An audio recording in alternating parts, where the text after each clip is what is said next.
జీవపు మాటలు సజీవపు మాటలు నీ బ్రతుకును మార్చి దేవుని మాటలు.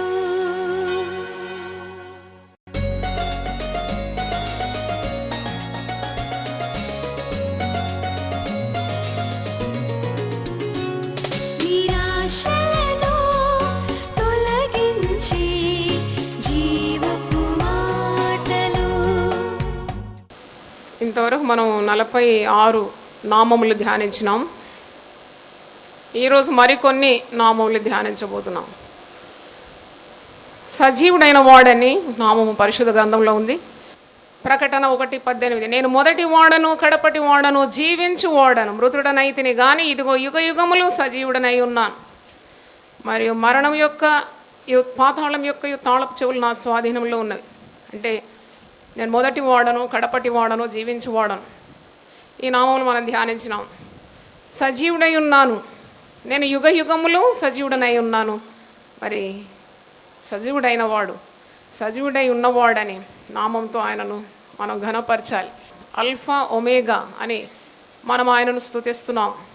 మరి ఆయన జీవించువాడు, సదాకాలము జీవించువాడు. ఆయన సజీవుడైనాడు, మృతి పొందినాడు కానీ సజీవుడైనాడు. ఆయన మృతిని గెలిచినాడు, ఆయన మృత్యుంజయుడు. మరి యేసు ప్రభువు ఈ లోకానికి పాప పరిహారార్థం తన ప్రాణం అర్పించడానికి వచ్చినప్పుడు ఆయన తన ప్రాణాన్ని సిలువలో అప్పగించినాడు. ఆయన పాతిపెట్టినారు. 3వ రోజు ఆయన మృతిని గెలిచినాడు, సజీవుడైన వాడు. మనము జీవిస్తున్నాము ఆయన ఉనికి కలిగి. ఆనాడు ఆదివారము తెల్లవారుచుండగా స్త్రీలు సుగంధ ద్రవ్యములను తీసుకొని సమాధి వద్దకు వచ్చి సమాధి ముందర ఉండిన రాయి తొరలింపబడి ఉండుట చూచి లోపలి వెళ్ళిరి కానీ ప్రభు అయిన యేసు దేహము వారికి కనబడలేదు. ఇది లూకా సువార్త 24 మొదటి 7 వచనాలు మీరు చదివితే, స్త్రీలు యేసు ప్రభు యొక్క శవ శరీరానికి సుగంధ ద్రవ్యములు పూయడానికి వెళ్తూ ఉన్నారు. కానీ వారికి ఖాళీ సమాధి ఎదురైంది. ఇందును గురించి వారికి ఏమీ తోచక ఉండగా ప్రకాశమానమైన వస్త్రములు ధరించిన 2 మనుషులు వారి యొద్ద నిలిచుండిరి, దేవదూతలు. వారు భయపడి ముఖములను నేలమోపి ఉండగా, వీరు సజీవుడైన వారిని మీరెందుకు మృతులలో వెతుకుచున్నారు? మీరెందుకు మృతులలో సజీవుడైన ప్రభువును వెతుకుతున్నారు? ఆయన ఇక్కడ లేడు, ఆయన లేచి ఉన్నాడు. ఆయన ఇంకా గలిలలో ఉండినప్పుడు మనుష్య కుమారుడు పాపిష్టులైన మనుషుల చేతికి అప్పగింపబడి సిలువ వేయబడి 3వ దినమందు లేవవలసి ఉన్నదని ఆయన మీతో చెప్పిన మాట జ్ఞాపకం చేసుకోండి వారితో అని. అంటే ఆయన సజీవుడు, ఆయన మృతులలో ఉండేవాడు కాడు. ఆయన తన ప్రాణము అప్పగించినాడు, మృతుడైనాడు. కానీ 3వ రోజు తిరిగి లేచినాడని మనకు రుజువైంది. యేసు ప్రభు పునరుద్ధానుడైన తర్వాత తన ప్రత్యక్షతలను దాదాపు ఒక 11 సార్లు తన్ను తాను అగుపరుచుకున్నాడు. అంటే ఆయన సజీవుడని నిరూపించుకున్నాడు. లేకుంటే శిష్యులు జనసమూహము ఆయన వెంబడించిన వారందరూ ఆయన చనిపోయినాడని అనుకునేది. కాబట్టి ఆయన లేచిన తర్వాత ఆయన బహు పర్యాయములు తన్ను తాను మరి ప్రత్యక్షపరుచుకున్నాడని అపోస్తల కార్యం 1వ అధ్యాయంలో చూడండి. ఆయన సజీవునిగా ప్రత్యక్షపరుచుకున్నాడు. 1వ అధ్యాయము అపోస్తల కార్యం 1వ అధ్యాయం 3వ వచనం, ఆయన శ్రమ పడిన తర్వాత 40 దినముల వరకు వారికి అగపడుచు 40 days he exposed himself. 40 దినముల వరకు తను తాను ప్రత్యక్షపరుచుకుంటూ దేవుని రాజ్య విషయములను గురించి బోధించు అనేక ప్రమాణములను చూపి వారికి తను తాను సజీవునిగా కనపరుచుకునేను. ఈరోజు నామం ఏంటి మనం ధ్యానించేది? సజీవుడైన వాడు. ఆయన సజీవుడని నిరూపించుకుంటున్నాడు. చాలామంది గొప్పవారి లోకంలో వచ్చినారు, చనిపోయినారు, కానీ ఎవరు కూడా మృతిని గెలవలేదు. No one could conquer death. Mahatma Gandhi చనిపోయినప్పుడు అందరూ అనుకున్నారు ఆయన ఒక సత్పురుషుడు కనుక యేసు ప్రభు వలె తిరిగి 3వ రోజు లేస్తాడని ఆ సమాధి దగ్గర కావలిగా ఉండి ఎదురు చూసినారు, కానీ ఆయన లేవలేదు, ఎవరూ లేవలేదు. కానీ యేసు ప్రభు సమాధి మాత్రమే ఖాళీగా ఉంది. ఒక ఖాళీ సమాధి, దాంట్లో యేసు లేడు, ఆయన లేచి ఉన్నాడు. దేవునికి స్తోత్రం, హల్లెలూయా. మరి యేసు ప్రభు తన ద్వారా మరి శిష్యులను తాను వెంబడించి వారిని బలపరిచినట్టు వాక్యంలో మనం చూస్తున్నాం. ఈరోజు కూడా యేసు ప్రభు సజీవుడై మన మధ్యలో సంచరిస్తున్నాడు. ఆయన సజీవుడుగా ఉన్నాడు. ఆయన నీ ప్రార్థనలకు జవాబిస్తున్నాడంటే ఆయన సజీవుడే కదా. నీ బాధలను చూస్తున్నాడంటే ఆయన సజీవుడే కదా. నీకు ఆయన ఓదార్పు మాటలు అనుగ్రహిస్తున్నాడంటే సజీవుడే కదా. ఆయన సజీవుడుగా నీ హృదయంలో ఉన్నాడు, నీ కుటుంబంలో ఉన్నాడు, నీ సంఘంలో సంచరిస్తున్నాడు. ఆయన ఉనికిని మనము తెలుసుకుంటున్నాం. ఆయన ద్వారానే మనము బ్రతుకుతూ చలిస్తున్నాం.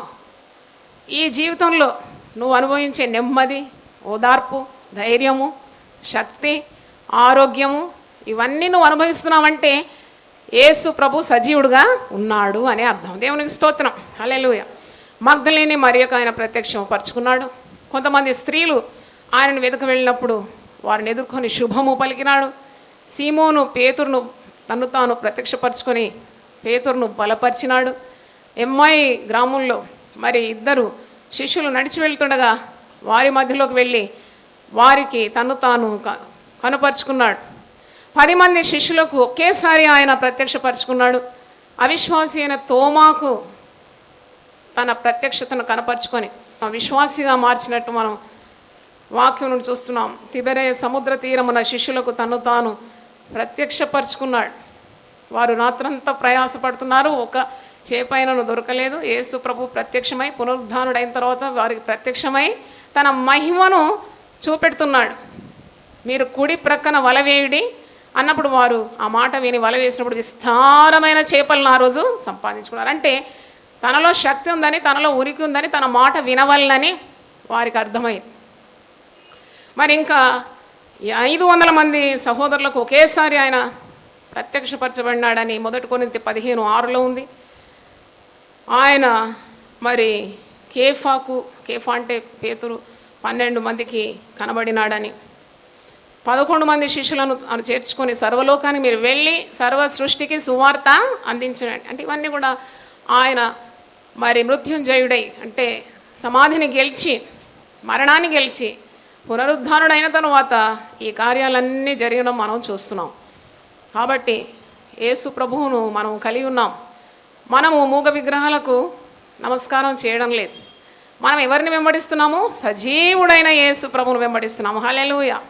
మనము రాయికి, గుట్టకు, చెట్టుకు, పుట్టకు నమస్కారం చేయడం లేదు. యేసును కలిగిన వారు, మనం యేసు జీవాన్ని మన హృదయంలో కలిగిన వారు. కాబట్టి మరి యేసు ప్రభు బిడ్డలుగా మనం పరిగణింపబడుతున్నాం. కనుక నువ్వు ప్రార్థన చేస్తున్నప్పుడు యేసు సజీవుడని మర్చిపోకూడదు. నువ్వేదో వల్లిస్తున్నావు, కొన్ని మాటలు పలుకుతున్నావు అని కాదు, కానీ సజీవుడైన ప్రభుతో నీ మనవులను విన్నవించుకుంటున్నావు. దేవునికి స్తోత్రం. అందుకే అంటాడు, సహాయం చేయకున్నట్లు నా హస్తం కుర్చం కాలేదు, విననేరకున్నట్లు నా చెవులు మందం కాలేదు. అన్యజనుల దేవతలు అవి వట్టివే విగ్రహాలు. ముక్కులున్నాయి, వాసన చూడడం లేదు. చెవులున్నాయి, వినడం లేదు. చేతులున్నాయి, సహాయం చేయడం లేదు. నోరుంది, మాట్లాడడం లేదు. కానీ మన దేవుడు అలాంటి వాడు కాడు. ఆయన సజీవుడైన దేవుడని నీవు గ్రహించాలి. ఖాళీ సమాధి సాక్ష్యం ఇస్తుంది. నీ ప్రార్థనలకు ఆయన జవాబిస్తున్నాడు. సజీవుడై నీ హృదయంలో ఆయన నివసిస్తున్నాడు. మరి ఆయన ఉనికిని, ఆయన స్పర్శను ప్రతి దినం నువ్వు అనుభవిస్తున్నావు. ఆయన కార్యములను నీవు గ్రహిస్తూ ఉన్నావు. దేవునికి స్తోత్రం. హల్లెలూయా. మరి ఒక నామం చిరంజీవి. చిరంజీవి అనే నామము పరిశుద్ధ గ్రంథంలో నెబుకద్నెజర్ రాజు దానియేలు గ్రంథం 4:31-34 మీరు చదివితే మరి ఈ అన్యుడైన రాజు దేవుని స్తుతిస్తున్నాడు. నెబుకద్నెజర్ చాలా గర్వపడ్డాడు. మనకందరికీ తెలుసు, 90 అడుగుల ఆయన ప్రతిమను సిద్ధం చేసి సర్వజనులు ఆ ప్రతిమకు ఏం చేయాలట?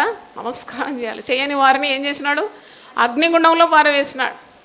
షడ్రక్, మేషక్, అబేద్నెగోలను 7 రెట్లుగా అగ్నిగుండం వేడి చేసి దాంట్లో పారవేసినాడు. దేవుని ప్రజలను దేవుడు కాపాడినాడు. 4వ వ్యక్తిగా ప్రభువు అగ్నిగుండంలో వారితో కూడా నడిచినాడు. వారికి అగ్నివాసన అంటలేదు. వారు ఆ రోజు సజీవులుగానే బయటికి వచ్చినారు. అంటే దేవుడు వారికి తోడుండి శ్రమల నుండి విడిపించినాడు. ఈ రాజు చాలా గర్విష్ఠుడై తను తాను హెచ్చించుకున్నాడు. దేవుడు అతన్ని మొత్తినాడు. పరిశుద్ధ గ్రంథంలో మీరు చూస్తే గర్విష్ఠులు అణపబడతారు. ఎవరి గర్వము వారిని ఏం చేస్తుంది? అణిచివేస్తుంది. కాబట్టి ఎప్పుడు కూడా వినయము, దేవుని భయం కలిగి తగ్గించుకోవడమే చాలా ఉత్తమమైంది. కానీ ఈ రాజు తను తాను హెచ్చించుకొని దేవుని యొక్క శిక్షను పొందుకున్నాడు. 30 చదవండి. రాజు, బబులోను ఈ మహావిశాల పట్టణము నా బలాధికారమును నా ప్రభావ ఘనతను కనపరచుటకై నా రాజధాని నగరముగా నేను కట్టింతును కదా అని తనలో తాను అనుకోనేను. కొన్నిసార్లు గర్వపు మాటలు బయటికి రాకున్నా మనలో మనం కూడా అనుకోకూడదు. ఈయన తనలో తాను అనుకున్నాడట, నన్ను మించిన వాడు లేడని. అప్పుడు 31 చూడండి. రాజు నోట ఈ మాట ఉండగా ఆకాశం నుండి ఒక శబ్దము వచ్చెను. ఏదనగా రాజుకు నెబుకద్నెజరు, ఇదే నీకు ప్రకటన, నీ రాజ్యము నీ యొద్ద నుండి తొలగిపోయాను. నాశనానికి ముందు ఏం నడుస్తుంది? గర్వం నడుస్తుంది. గర్వం వచ్చిందంటే అనుకోవాలి నీకు నాశనం వెంటనే ఉందని. వినయ మనస్కులు ఎప్పుడైనా ఘనత నొందుతారు. ఇక్కడ గర్వపడ్డాడు, తనలో తానేవేమో అనుకుంటున్నాడు. అప్పుడే వెంటనే ఆకాశము నుండి ఆయనకు ఒక శబ్దం వినబడ్డది. రాజుకు నెబుకద్నెజరు, నీ రాజ్యము నీ యొద్ద నుండి తొలగిపోయాను. తమ యొద్ద నుండి మనుషులు నిన్ను తరిమెదరు. నీవు అడవి జంతువుల మధ్య నివాసము చేచు పశువుల వలె గడ్డి మేసేదవు. సర్వోన్నతులకు దేవుడు మానవుల రాజ్యం పైన అధికారి అయి ఉండి తానెవనికి తాను దానిని అనుగ్రహింప నిశ్చయించును వానికి అనుగ్రహించునని నీవు తెలుసుకొని వరకు 7 కాలములు నీకు ఇలాగు జరుగునని చెప్పాను. ఆ గడియలోనే అలాగున నెబుకద్నెజరునకు సంభవించాను. మానవుల్లో నుండి అతని తరిమిరి అతడు పశువుల వలె గడ్డి మేసాను. ఆకాశపు మంచు అతని దేహమును తడపగా అతని తల వెంట్రుకలు పక్షిరాజు రెక్కల ఈకల వంటివి, అతని గోళ్ళు పక్షుల గోళ్ళ వంటివి. ఆయన ఒక మృగంలాగా తయారైపోతాడు అనమాట. దేవుడి మాట ఆకాశం నుండి సెలవిచ్చగానే ఆయన మారిపోతూ ఉంటాడు అనమాట. ఏమైపోతాడంటే ఒక పశువులాగా అయిపోతాడు, గడ్డి మేస్తూ ఉంటాడు. అతని దేహము అంతా తల వెంట్రుకలు, అలాగే పక్షిరాజు రెక్కల ఈకల వంటి ఆ ఈకలన్నీ మొలుస్తాయి. తర్వాత అతని గోళ్ళు పక్షుల గోళ్ళలాగా అయిపోతుంది. ఆయన గడ్డి మేస్తూ ఉన్నాడు. గర్వము దేవుడు అణిచి ఏం చేస్తున్నాడు? గడ్డిని మేపిస్తున్నాడు. రాజు ఎంత ఉన్నతమైన స్థానం నుండి పడిపోయినాడో చూడండి. గర్వం అతన్ని అణిచివేసింది. దేవుని శిక్షకు మరి కారకుడైపోయినాడు. తర్వాత ఏమైందంటే 34 వచనం. ఆ కాలం గడిచిన పిమ్మట నెబుకద్నెజరు, నేను మరల మానవ బుద్ధి గలవాడనై నా కండ్లు ఆకాశము తట్టు ఎత్తి చిరంజీవియు సర్వోన్నతుడగుని దేవుని స్తోత్రము చేసి ఘనపరిచి స్తుతించి తిని. అంటే గర్వము చేత గడ్డి మేయాల్సి వచ్చిన పరిస్థితిలో ఆయన ఒక్కసారి దేవుని తట్టు చూస్తాడు. చూసి తన గర్వమంతా తొలగించుకుంటాడు. దేవుని స్తుతిస్తాడు. దేవుని స్తుతించాలంటే తగ్గింపు హృదయం కావాలి కదా. గర్విష్ఠులు, అహంకారులు, డాంబికులు దేవుని స్తుతించలేరు. కాబట్టి ఇప్పుడు దేవుని స్తుతిస్తున్నాడు. ఏమని స్తుతిస్తున్నాడు? ఆకాశము తట్లు కండ్లెత్తి చిరంజీవియు సర్వోన్నతునకు దేవుని స్తోత్రము చేసి ఘనపరిచి స్తుతించింది. ఆయన ఆధిపత్యము చిరకాలము వరకు, ఆయన రాజ్యము తరతరములకు ఉన్నవి. భూనివాసులందరూ ఆయన దృష్టికి ఎన్నికకు రానివారు. ఆయన పరలోక సేనేడలను భూనివాసుల సేనేడలు తన చిత్తము చొప్పున జరిగించువాడు. ఆయన చెయ్యి పట్టుకొని నీవేమి చేయుచున్నావని ఆయన చెప్పుటకు ఎవడనూ సమర్థుడు కాడు. అంటే ఈజ్ రియలైజింగ్ గ్రేట్ ట్రూత్స్ అనమాట. గొప్ప గొప్ప సత్యాలను తన కష్టకాలం అందు ఆయన గ్రహించినాడు. దేవుడు చిరంజీవి. చిరంజీవి అంటే ఎల్లకాలము జీవించేవాడు. ఘనత కానీ, బలము కానీ, గొప్పతనం కానీ ఇవన్నీ ఎక్కడి నుండి రావాలి? దేవుని యొద్ద నుండే రావాలి. దేవుడే చిరంజీవి అంటే చిరకాలము జీవించేవాడని అర్థం. చిరంజీవులం అంటే కొన్నిసార్లు కొందరు పేర్లు ఉంటాయి. చిరంజీవి ఉన్నాడు కదా చిరంజీవి. ఆ చిరంజీవి ఎప్పటికుంటాడు? ఆ పేరు పెట్టుకుంటే చిరంజీవి పేరు కదా. ఒక స్త్రీ నాతో అంటుంది, నీ భర్త పేరంటే చిరంజీవి అన్నది. అమ్మో, భర్త చిరంజీవిగా ఉండగలుగుతాడా? ఉండలేడు. పేరు పెట్టుకుంటారు కానీ దేవుడే చిరంజీవి. He's the only one who can live forever. కానీ ఆయన యందు విశ్వాసం ఉంచు మనం కూడా చిరంజీవులుగా మారిపోతున్నాం కదా. దేవునికి స్తోత్రం, hallelujah. When we believe Christ we are also having everlasting life అని మనకు అర్థమవుతుంది. అంటే గర్విష్ఠులను దేవుడు ఎదిరించి వారి గర్వమును గద్దించి అణిచివేసినప్పుడు వారు దేవుని తట్టు తిరిగి దేవుడు ఎవరో తెలుసుకుంటారని మనకు అర్థమవుతుంది. దేవుడు మనకు సదాకాలం తోడుగా ఉన్నాడు. ఆయన చిరంజీవిగా ఉన్నాడు. ఆయనకు చావు లేదు, మరణం లేదు, ఆయనకు అంతమంటూ లేదు. ఆయన నశించని వాడు, ఆయన చిరంజీవి. కనుక ఇంత గొప్ప దేవుని నీవు కలిగి ఉన్నావనే విశ్వాసం నీకు ఉండాలి. ఒక పాట ఉంది కదా, సదాకాలము నీతో నేను జీవించెదను యేసయ్యా, సదాకాలము నీతో నేను జీవించెదను యేసయ్యా, యేసయ్యా యేసయ్యా యేసయ్యా యేసయ్యా యేసయ్యా యేసయ్యా యేసయ్యా యేసయ్యా, సదాకాలము నీతోనే జీవించెదను యేసయ్యా. చిరంజీవి అంటే ఎక్స్పైరీ డేట్ లేదనమాట. ఏది కొన్నా మార్కెట్ నుండి మ్యానుఫ్యాక్చరింగ్ డేట్ ఉంటుంది, ఎక్స్పైరీ డేట్ ఉంటుంది. దేవునికి ఇవి రెండు లేవు. దేవునికి స్తోత్రం, హల్లెలూయా. ఆయన సదాకాలం ఉండేవాడు, ఆయన చిరంజీవిగా ఉన్నాడని నువ్వు గ్రహించాలి. సజీవుడైన దేవుడు చిరంజీవి. ఇంకో నామం నిత్యజీవి అని కూడా దానియేలు గ్రంథంలోనే ఉంది. 12:7 వచనంలో ఆయన నిత్యజీవియగు దేవుడని, అతడు తన కుడి చేతిని ఎడమ చేతిని ఆకాశం వైపు ఎత్తి నిత్యజీవియగు వాని నామమున ఒట్టు పెట్టుకొని ఒక కాలములు అర్ధకాలము పరిశుద్ధ జనం యొక్క బలమును కొట్టివేయట ముగింపబడగా సకల సంగతులు సమాప్తములగునని దానియేలు చూసిన దర్శనంలో ఈ మాట ఉన్నది. ఆయన నిత్యజీవి. నిత్యజీవి అంటే నిత్యం ఉండేవాడు. Is an everlasting God. యేసు ప్రభు పుట్టక మునిపే యెషయా ప్రవక్త ప్రవచిస్తున్నాడు కదా, ఆశ్చర్యకరుడు, ఆలోచనకర్త, బలవంతుడు దేవుడు, నిత్యుడగు తండ్రి, ఎవర్ లాస్టింగ్ ఫాదర్. ఈ లోకరీతిగా ఉండేవారు నిత్యులు కారు, అనిత్యులు. కానీ ఆయన సదాకాలం ఉండేవాడు, ఆయన నిత్యజీవి అని మనకు అర్థమవుతుంది. కాబట్టి మనము ఈ అశాశ్వతమైన లోకములో ఒక నిత్యుడకు దేవుని కలిగి ఉన్నామనే జ్ఞానం ఉండాలి. దేవునికి స్తోత్రం. అందుకే ఎవరో నిన్ను ప్రేమించడం లేదు, ఎవరో నిన్ను వదిలిపెట్టినారు, ఎవరో నీ మీద శ్రద్ధ చూపడం లేదంటే నువ్వేమి తొణకొద్దు, బెణకొద్దు. ఎందుకంటే సజీవుడైన వాడు, చిరంజీవి, నిత్యజీవి నీకు ఎల్లకాలం తోడుగా ఉన్నాడు. దేవునికి స్తోత్రం, హల్లెలూయా. పౌలు భక్తుడు హెబ్రీలకు రాస్తూ 6వ అధ్యాయం 1-2 వచనంలో, మీరు నిర్జీవ క్రియలను విడిచిపెట్టి మారు మనసు పొందుటయు, దేవుని యందలి విశ్వాసమును బాప్తిసములను గూర్చిన బోధయు, హస్త నిక్షేపణమును, మృతుల పునరుద్ధానమును, నిత్యమైన తీర్పును అను పునాది మరలవేక క్రీస్తును గూర్చి మూలోపదేశం అని సంపూర్ణ మౌటకు సాగిపోదాం. అందుకంటే మనము నిత్యజీవుడైన దేవుని కలిగి ఉన్నాం కాబట్టి క్రమక్రమంగా నువ్వు ఎదుగుతూ ఉండాలి, జీవం ఉండాలి నీలో. చచ్చింది ఏది కూడా పెరగదు కదా. నాకు అనిపిస్తుంది సంఘములో జీవం ఉంటే ఆ సంఘము తప్పకుండా ఏమవుతుంది, ఎదుగుతూ ఉంటుంది, పెరిగిపోతూ ఉంటుంది. ఒక మొక్కలో జీవం ఉంటే అది కొమ్మలు, రెమ్మలు, ఆకులు, కాయలు, మరి పువ్వులు, ఫలాలు ఇట్లా మారిపోతాం.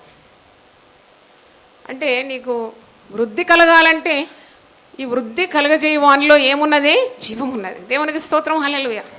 మా కుటుంబాన్ని పైకి తీసుకురా ప్రభువా, నన్ను గొప్ప చేయి ప్రభువా, నా ఉద్యోగంలో నాకు ప్రమోషన్ రావాలి అంటే నీకు ఇవన్నీ గుర్తు రావాలి, ఈ మాటలన్నీ. ఆయనలో జీవం ఉన్నది, ఆయన నిన్ను పెంచుతాడు, ఆయన నిన్ను పెరిగింపజేస్తాడు అని నీవు వ్యర్థమైన వదిలిపెట్టాలని పౌలు భక్తుడు అంటున్నాడు. Leave all the unnecessary trash. చెత్త చెదారం ఇవన్నీ వదిలిపెట్టాలి. నేను నిన్నటి రోజు కారులో వెళ్తున్నప్పుడు రోడ్డు మీద ఒక వృద్ధాప్యంలో ఉన్న వృద్ధుడు, మతి చలించింది అనుకుంటాను, అన్ని మూటలు నేను లెక్క పెడితే ఒక 8 మూటలు సంచులు నిండా చెత్తనే. ఆ చెత్తనే ఇలాగూ కట్టి కట్టి కట్టి ఆ మొత్తం మొత్తం ఇలాగ బరువు ఇట్లా మోసుకుంటూ వెళ్తున్నాడు. మనకు చాలా దయ కలిగింది. ఎందుకు వాళ్ళ సంచిలో ఏమున్నది, ఏమన్నా ముత్యాలు ఉన్నాయా, ఏమన్నా బంగారం ఉందంటే కాదు, చెత్తనే ఉందన్నమాట. చెత్తనే ఏరుకున్నాడు, చెత్తతో నింపుకున్నాడు. ఎంత బరువు మోస్తున్నాడు. అప్పుడు పరిశుద్ధాత్ముడు నాకు నేర్పిస్తున్నాడు, నీ దృష్టికి వాడు పిచ్చివాళ్ళలాగా ఉన్నాడు, చెత్త ఏరుకుంటున్నాడు. ఇలాంటి పిచ్చి వాళ్ళు సమాజంలో చాలామంది ఉన్నారు. వాళ్ళు ఏరుకుంటున్నారు ధనాన్ని, బంగారాన్ని, వెండిని, మరి డబ్బును ఏరుకొని ఇలాగనే పిచ్చోళ్ళు అన్నమాట దేవుని దృష్టిలో కదా. తినడానికి ఇంత ఆహారం, ఉండడానికి ఒక ఇల్లు, దేవుని ఆశీర్వాదం ఉంటే ఇవన్నీ అనుభవించగలవు. కానీ నువ్వు ఎన్నెన్నో కూడా పెట్టుకోవాలనుకుంటావు, మరి నీకు ఏది అందదు. చూడండి, అలా కాకుండా ఈ లోకరీతిగా ఉండేవన్నీ కూడా పెంటతో సమానంగా ఎంచుతున్నాడు. ఎవరు? అపోస్తులైన పౌలు. పెంటనే కూర్చుకున్నట్టే కదా.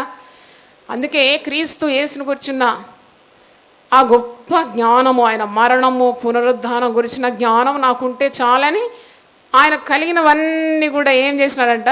పెంటతో సమానంగా ఎంచుకున్నాడు. కాబట్టి ఇంత గొప్ప దేవుని కలిగి ఉన్న నీవు దేవుని మీద ఉండాలి నీ గురి, దేవునితో నింపబడాలి నీ హృదయం. ఆయన నిత్య జీవము నీకు అనుగ్రహిస్తాడు. నిత్య జీవి నీకు అనుగ్రహించేది ఏంటి? గొప్ప బహుమానం ఏంటంటే నిత్య జీవం. నిత్య జీవం కావాలి, కానీ ఈ లోకాన్ని వదిలిపెట్టకూడదు అనే ఒక ఆశ ఉండకూడదు. ఎందుకంటే ఒక యవనస్తుడు, మత్తయి సువార్త 19వ అధ్యాయంలో ఒక యవనస్తుడు వస్తున్నాడు యేసు ప్రభు దగ్గరికి, నిత్య జీవి దగ్గరకు వస్తున్నాడు. వచ్చి నాకు నిత్య జీవం కావాలి అని అడుగుతున్నాడు. మత్తయి సువార్త 19వ అధ్యాయం ఒకసారి చూడండి. మాథ్యూ 19:16, మత్తయి 19:16. ఇదిగో ఒకడు ఆయన ఎదుగు వచ్చి, బోధకుడా, నిత్య జీవము పొందుటకు నేను ఏ మంచి కార్యం చేయవాలని ఆయనను అడిగాను. నేను ఏ మంచి కార్యం చేస్తే నిత్య జీవం నేను పొందుకుంటానని యవనస్తుడు అడుగుతున్నాడు. అందుకు ఆయన మంచి కార్యం గురించి నన్ను ఎందుకు అడుగుతున్నావు? మంచివాడు ఒకటే, నీవు జీవంలో ప్రవేశింపగోరినట్లు ఆజ్ఞలను గైకొనమని చెప్పాను. అతడు ఏ ఆజ్ఞలను అన్నడుగా, యేసు నరహత్య చేయవద్దు, వ్యభిచరింపవద్దు, దొంగిలవద్దు, అబద్ధ సాక్ష్యం పలకవద్దు, తల్లిదండ్రులను సన్మానింపు, నిన్ను వలె నీ పొరుగు అని ప్రేమిపోవాలని అనున్నది అని చెప్పాను. అందుకు ఆ యవనుడు, ఇవన్నీ అనుసరించుతూనే ఉన్నాను, ఇకను నాకు కొదువయ్యేమని ఆయనను అడిగిన. అందుకు యేసు, నీవు పరిపూర్ణుడవగుటకు కోరిన ఎడల పోయి నీ ఆస్తిని అమ్మి బీదలకిమ్ము, అప్పుడు పరలోకమందు నీకు ధనము కలుగును, నీవు వచ్చి నన్ను వెంబడించమని అతనితో చెప్పాను. అయితే ఆ యవనుడు మిగుల ఆస్తి గలవాడు గనుక ఆ మాట విని వ్యసనపడుచు వెళ్ళిపోయాడు. ఇంకో సువార్తలో ఉంది, ముఖము చిన్న బుచ్చుకొని వెళ్ళిపోయినాడు. వచ్చినప్పుడేమో పరిగెత్తుకుంటూ వచ్చాడు, చాలా అత్యాసక్తితో వచ్చాడు. యేసు ప్రభు అను అడుగుతున్నాడు, నేను నిత్య జీవం పొందుకోవాలి. యేసు ప్రభువే కదా నిత్య జీవి, అందరికీ నిత్య జీవం అనుగ్రహించేది యేసు ప్రభువే కదా. ఆయన ద్వారానే తప్ప పరలోక రాజ్యంలో ఎవడునూ చేరలేడు, తండ్రిని చూడలేడు. కాబట్టి యవనస్తుడు పరిగెత్తుకొని వచ్చి, నాకు నిత్య జీవం కావాలి, నేనేం చేయాలన్నప్పుడు, ఆజ్ఞలన్నీ పాటిస్తున్నావా? అవును, ఆజ్ఞలన్నీ పాటిస్తున్నాను, చిన్నతనం నుండి నేను పాటిస్తున్నాను. అయితే నీలో ఒక కొదువు ఉంది, నీకున్న ఆస్తి అమ్మి బీదలకు ఇమ్ము. అంటే దాని అర్థం నువ్వు ఆస్తిగా ఉండకూడదని కాదు, కానీ నీ ధనానికంటే నువ్వు దేవుణ్ణి ఎక్కువగా ప్రేమించాలి అని బోధిస్తున్నాడు. కానీ అది నచ్చలేదు ఆ యవనస్తునికి.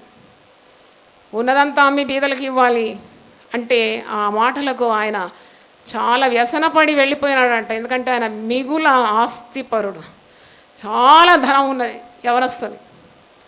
అవగావల బువ్వ కావాలంటారు కదా, ఆయనకు నిత్య జీవం కావాలి, ఈ లోకరీతిగా ఉన్నవన్నీ కూడా కావాలి. అలా కుదరదని అంటున్నాడు. దేవుని రాజ్యము నీతిని నువ్వు వెతకాలి, అప్పుడే నీకు కావలసినవన్నీ కూడా దేవుడే ఇస్తాడు అని అర్థం. దేవునికి స్తోత్రం, హల్లెలూయా. నిత్య జీవి అనే నామంతో దేవుణ్ణి ఘనపరచాలి. ఆయన జీవం ఇస్తాడు. చూడండి, మీరు పరిశుద్ధ గ్రంథంలో ఎప్పుడైనా గమనించినారా? జీవము అనే మాట ఎన్నిసార్లు ఉంది. ప్రభు అంటున్నాడు, నేను మార్గము సత్యము జీవమై ఉన్నాను. జీవ జల నదులు నా యందు విశ్వాసం ఉంచు అని కడుపులో నుండి పారునన్నాడు. జీవ గ్రంథములో మీ పేరులు లిఖింపబడుతుందన్నాడు. నిత్య జీవపు మాటలు కలవాడని మనకు తెలుసు. ఇంకా చాలా ఉంది, జీవ వృక్షముల ఫలములు మీరు భుజిస్తారని. అంటే జీవము అన్ని జీవంతో కూడిన మాటలు మనం చూస్తున్నాం. అంటే దేవుడు జీవము గలవాడు, నిత్య జీవి, సజీవుడైన వాడు, ఇంకేంటి చిరంజీవి, నిత్య జీవి. నేను నామములు చెప్తుండగా 2 చేతులు ఎత్తి మొదట స్తుతిద్దాం. సజీవుడై ఉన్నవాడు. స్తోత్రం స్తోత్రం స్తోత్రం. చిరంజీవి, నిత్యజీవి. స్తోత్రం. ప్రార్థన చేసుకుని, ప్రభువా కోట్ల కోట్ల నామాలతో నేను స్తుతించిన తక్కువేనాయన. మా బ్రతుకు కాలంలో కొన్ని నాములైనా ఎత్తిపట్టి దాన్ని గ్రహించి దాన్ని వివరించడానికి మీరు మాకు ఇచ్చిన ఈ యొక్క కృప కొరకు వందనాలు చెల్లిస్తున్నావు. నీ గుణాతిశయములను లోకమంతా ప్రచారం చేయమన్నావు. అందుకొరకే అంధకారం నుండి ఆశ్చర్యకరమైన వెలుగులోకి నడిపించినావు. అవును ప్రభా, నిన్ను గురించి మేము చాటించాలి. నువ్వు గొప్ప దేవుడు అని, జీవుడవై ఉన్నవాడు అని, నువ్వు చిరంజీవి అని, నిత్యజీవి అని ఈరోజు మేము ప్రకటించినాం.